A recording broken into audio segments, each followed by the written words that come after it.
kabajamtoota ulfaatoo uummata Oromoo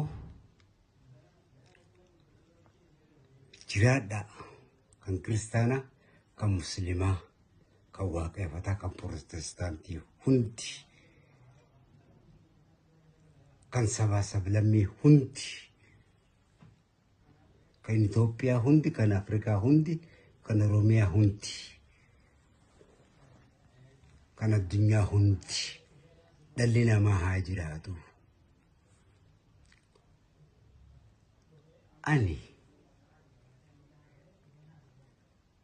kabajamoo obbo Yaadataa Junaydii waa hunda kan ka'e naatu siif cufanaan jedhanii jiru.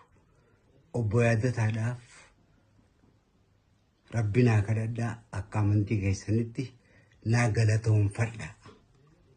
Waa hunda naatu siif cufa jedhanii jiran. Waa hunda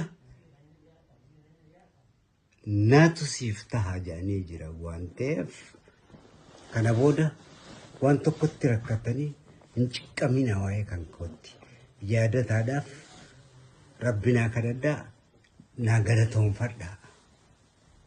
Anilleen maqaa keessaniin maqaa uummata Oromoo kabajamaan maqaa mootummaa Itoophiyaatiin maqaa mootummaa Oromiyaatiin maqaa qabsaa'ota uummata Oromoo hundumaan galateeffadheetiin jira.